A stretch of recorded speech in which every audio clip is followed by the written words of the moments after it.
Is the Dragonfly Hotend from Phaetus the best Hotend in the world? Well, no, but I'm okay with that.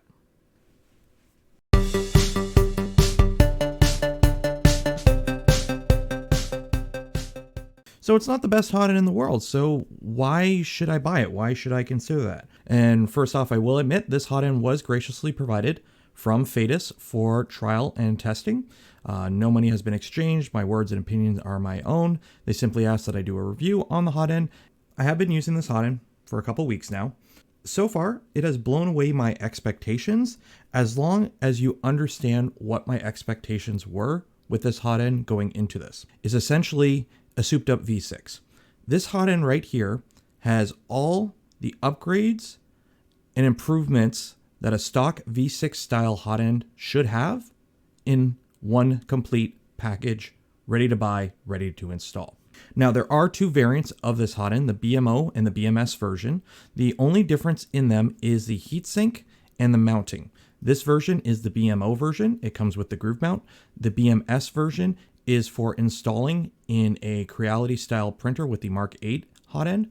The heater block and heat break are the same. So the reason I got the BMO version was simply for the groove mount. I don't have any printers that use a Creality style mount, so I went with the groove mount options as my Vorons do support groove mount.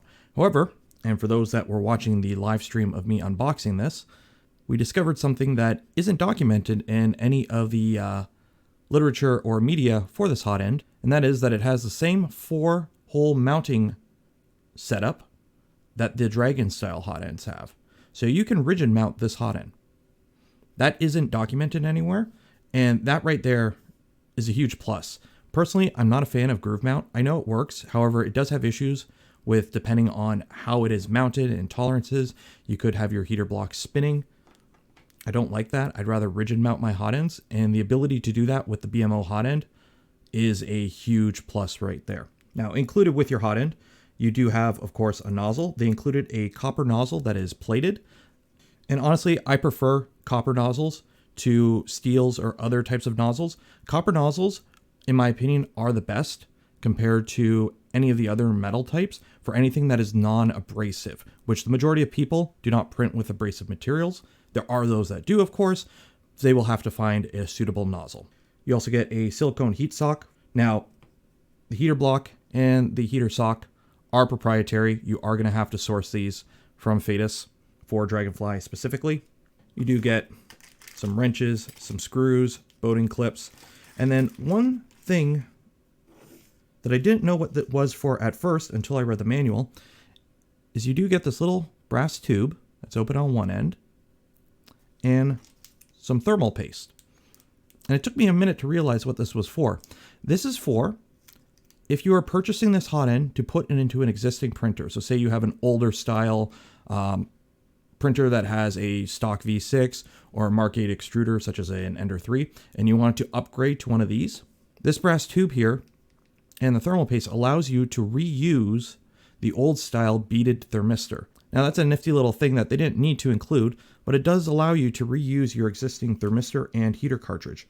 And this Hotend supports any of these standard heater cartridges and thermistors that you can buy from multiple locations. Now, one thing that I was a little bit worried about at first is for the heater cartridge, it is not clamped in like on a V6 style block. There's only a set screw to hold it in place. So I was worried a little bit about heat transfer and making proper contact with the heater block. However, in testing, I didn't encounter any issues with heat transfer. In fact, this thing outperformed my expectations by quite a bit in that regard. So I have no issues with the clamping arrangement for the heater cartridge. And on to what my opinion is the biggest selling feature of this Hotend, and that is the bimetallic heat break. Now, I'm not going to take mine apart here. It does have some small screws. You do risk stripping small screws. They have pictures on their website of how this goes together with instructions if you do need to take it apart. However, these style of Hotends, I don't like taking apart unless I need to. I've stripped these screws in the past and they're kind of a pain to find replacements. So one knock against it there. But it does have a bimetallic heat break. And what makes it different than other implementations is that the portion of the heat break that goes into the heatsink itself is conically tapered. And I'll put up some pictures here to explain that. So with it being conically tapered and clamped in with the clamp plate, you have more surface contact in full surface contact directly with the heatsink versus a screw-in type. With a screw-in type, there does have to be tolerance for it to screw in. With a conical taper, they should meet exactly when they are pushed together. And while it does hold it in to the point that you can almost do a one-handed nozzle change, as there is enough friction to prevent any of this rotating when the nozzle is heated up, when it's at cold room temperature, unfortunately the metal does shrink. You will rotate your heater block a little bit. Plus, trying to do a one-handed nozzle change is something I wouldn't want to do with this Hotend, as unlike a Dragon or a Mosquito, there is no rigid support between the heater block and the heatsink. If you do try to do a one-handed nozzle change, and I have done it with this at temperature, all that torsional force is going on that very thin heat break. So it's not something I would want to do with this Hotend repeatedly. Use the included wrench, and the little clamp slot that they provide here is nifty. It allows you to grab onto the heater block without accidentally crushing the wires coming out of your thermistor or heater cartridge. I've done that with a V6 style block in the past. It's not nice. And for the heater block itself, it's smaller than a V6 style block. However, it's heavier, as this one is copper and it is plated as well. And I'll go into what that means later on in the video. But basically, this style of bimetallic heat break, a copper nozzle, and a copper heat block allow for a lot of thermal output from this small Hotend. So I've been talking about this Hotend enough. Let's do some print tests. Now, I've always been a proponent that if you take the time to tune your printer properly with any Hotend, you will get good prints. However, to try and compare between the two Hotends directly, both these prints were printed with a pretty stock Cura profile on my Voron Switchwire Core XZ printer. They both use the same heater cartridge, same thermistor, and they're both running the same G code that really isn't tuned for either of these. It's pretty much a stock tune. So let's compare.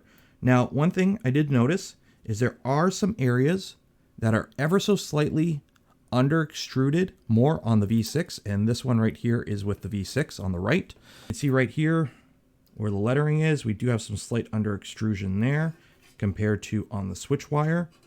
Both of them handled the overhang test quite well.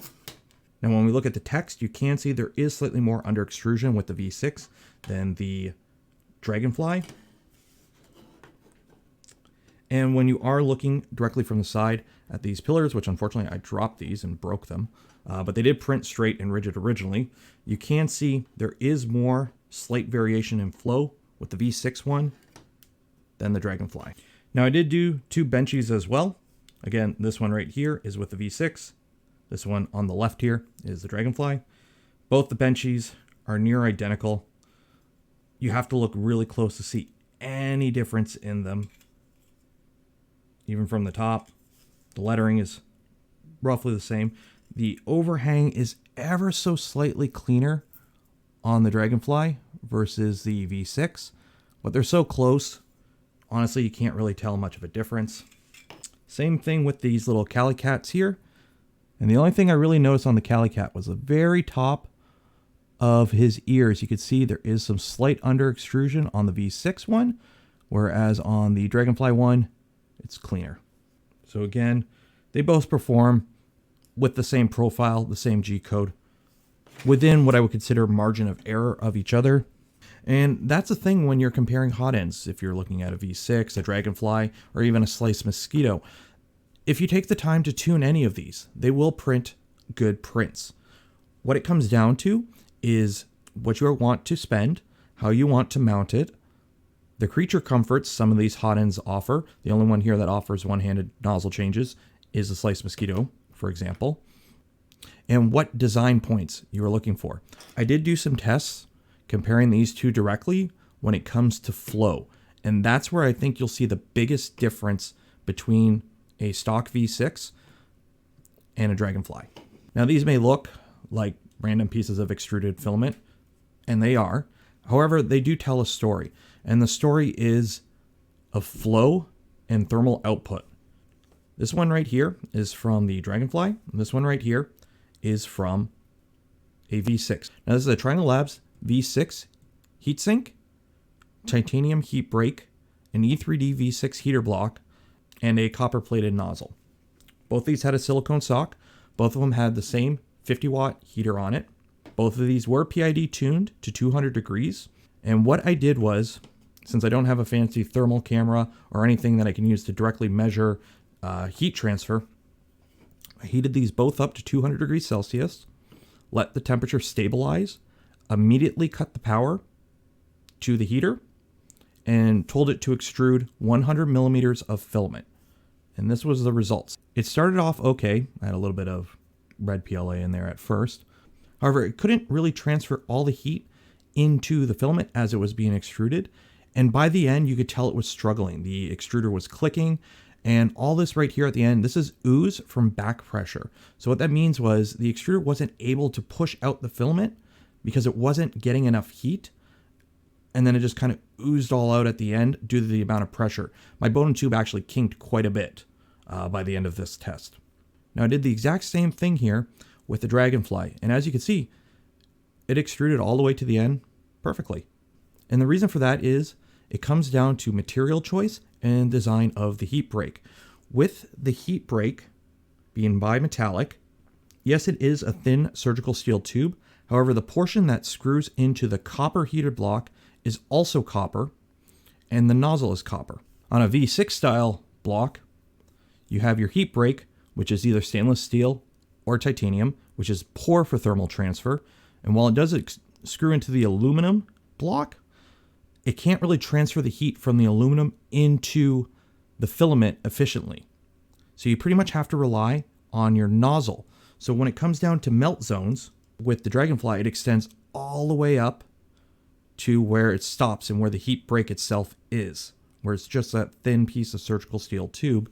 Whereas on a V6 style, you have a good melt zone up to about here, and then you have the portion that is where your heat break screws in, and you're getting poor thermal transfer through there. So what that shows you is this full copper setup with the bimetallic heat break, copper heater block, copper nozzle, allows you to dump much more heat into your filament, and with the tapered conical design, prevents any heat creep from coming up. Again, unfortunately, I don't have a fancy thermal camera, but through all these testings, I had no heat creep issues. I even printed with this enclosed with a 0.6 nozzle, pushing roughly 20 millimeters cubic a second out of the Hotend, and it had no issues. This Hotend right here is what I used to print my big Neuro 3DP logo that I have on the wall now. I've tried those speeds on a stock V6, and it can't handle that much output. It starts to choke and under extrude. Now, yes, you can buy parts to upgrade all or most of a V6 to have the same benefits that this has. However, the fact that you can still accidentally unscrew the whole thing quite easily, that is a downside. And the rigid mounting of the Dragonfly itself is a huge bonus in my opinion. So coming back to the beginning, this isn't the best Hotend in the world. And that's okay, because it doesn't need to be the best Hotend in the world. This Hotend right here is a great option for those that have a printer with a standard Hotend. They're having issues with extrusion, issues with poor quality control on some printers and their stock Hotends, and they're looking for an all-in-one bolt-in upgrade that has all the bells and whistles without breaking the bank. If you are looking for something to sit on a machine to print peak in a controlled environment for commercial reasons all day, yes, go get like a Slice Mosquito or other high-quality, high-end Hotends. But for your average home gamer who's looking to upgrade their Ender 3, looking for a decent price alternative to a V6 with all the bells and whistles, they're looking for a bit higher flow, but they don't quite want to make the jump to a high flow Hotend, this is a great option. I've been using this for the past 2 weeks. I've done some other prints as well, and I'll show you them here. And quality-wise, I have been blown away. This Hotend has pretty much eaten everything I've thrown at it. It's had zero issues. It's performed flawlessly. The only downsides to this Hotend, again, are the unreinforced heat break. If you do have a nozzle crash, because of the thin structure of the heat break and it being unsupported, you do risk bending it. However, that is true of pretty much all Hotends except for the Dragon and the Slice Mosquito style. Those are really the only ones that have support. And again, in everyday use, as long as you're not crashing your nozzle, it's not really a huge issue. You also lose your one-handed nozzle changes that those other higher-end Hotends offer. However, while it isn't the end of the world, you can simply just grab a wrench, swap out your nozzle like you do on pretty much every other style of hot end out there.